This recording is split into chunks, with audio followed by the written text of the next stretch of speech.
সীমান্ত পরিস্থিতির আরো খবর জানাতে চুয়াডাঙ্গা থেকে আমাদের সাথে যুক্ত হচ্ছেন সহকর্মী রেজাউল করিম লিটন। লিটন, জানাবেন সেখানকার সবশেষ নতুন করে কোনো পুশিনের ঘটনা ঘটেছে কিনা?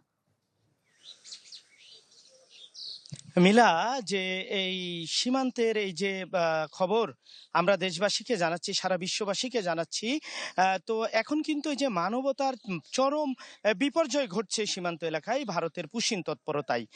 তো চুয়াডাঙ্গা সীমান্তে গত দুদিন ধরে আপাতত পুশিনের কোনো তৎপরতা তারা চালায়নি। তবে কুড়িগ্রামে যে অবস্থা আপনি দেখলেন, যে সেখানে নারী শিশু তারা মাঠের মধ্যে পড়ে আছে, খাবার নেই, পানি নেই, মানবিকতার চরম বিপর্যয় ঘটছে। মিলা, আপনি জানেন যে ভারত বাংলাদেশের নিকটতম প্রতিবেশী একটি দেশ, বন্ধু প্রতিম একটি দেশ, কিন্তু বাংলাদেশের প্রতি তাদের বিমাতা সুলভ যে আচরণ, সেটি কিন্তু বাংলাদেশ সৃষ্টির পর থেকেই। আপনি জানেন বাংলাদেশের স্বাধীনতার সনদ স্বাক্ষর করেছেন জেনারেল অরোরা। এরপর থেকেই তারা স্বাধীনতার সনদ এবং স্বাধীনতার সুখ কেড়ে নিয়েছে এক প্রকার বলা চলে। এর পাশাপাশি সম্প্রতি জুলাই বিপ্লবেও ভারতের ভূমিকা কিন্তু বিশ্ববাসী দেখেছে।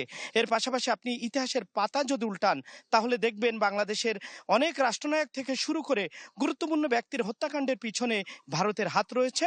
সম্প্রতি হাদি হত্যাকাণ্ডের পিছনে ভারতের যে হাত রয়েছে, সেটি এই পশ্চিমবঙ্গের সাবেক মুখ্যমন্ত্রী মমতা বন্দ্যোপাধ্যায় কিন্তু তিনি প্রকাশ করে দিয়েছেন। তো সব মিলিয়ে মিলা, এখন নতুন করে দিল্লি বাংলাদেশের এই সীমান্তবর্তী এলাকা নিয়ে আরেকটি তৎপরতা শুরু করেছে। সম্প্রতি ভারতের প্রধানমন্ত্রী নরেন্দ্র মোদীর একটি মন্তব্য আপনি জেনেছেন, যে অস্বাভাবিক জনসংখ্যাগত পরিবর্তন। এই মন্তব্যের পরে তারা একটি উচ্চ পর্যায়ের কমিটি গঠন করেছে।